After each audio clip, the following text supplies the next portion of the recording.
നമസ്കാരം, കൊട്ടാരക്കര മീഡിയയിലേക്ക് സ്വാഗതം.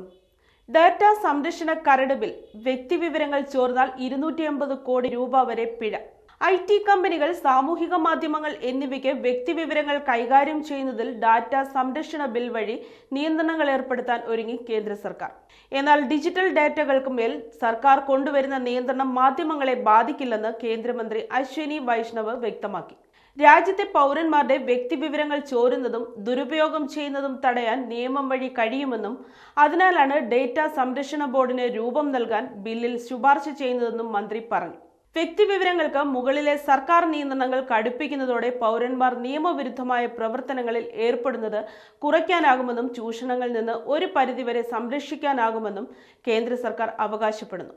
മാത്രമല്ല, സൈബർ ലോകത്ത് കുട്ടികളുടെ സ്വകാര്യതയ്ക്ക് നേരെ നടക്കുന്ന കടന്നുകയറ്റങ്ങൾ നേരിടാനുള്ള വ്യവസ്ഥകളും ബില്ലിലുണ്ട്. രക്ഷിതാക്കളുടെ തിരിച്ചറിയൽ രേഖകൾ പരിശോധിച്ച് മാത്രം കുട്ടികൾക്ക് സാമൂഹിക മാധ്യമ അക്കൗണ്ടുകൾ നൽകുക എന്ന തീരുമാനം ഇതിന്റെ ഭാഗമാണ്. വ്യക്തിവിവരങ്ങൾ ചോർന്നാൽ കടുത്ത നടപടികൾ IT കമ്പനികൾ നേരിടേണ്ടി വരും. 250 കോടി രൂപ വരെയാണ് പിഴത്തുകയായി കമ്പനികൾ അടയ്ക്കേണ്ടി വരിക. വിവരങ്ങൾ ചോർന്നാൽ ആ വിവരം വ്യക്തികളെയും കേന്ദ്ര ബോർഡിനെയും അറിയിക്കുകയും വേണം. ഇതിൽ വീഴ്ച വന്നാലും പിഴത്തുക അടയ്ക്കണം.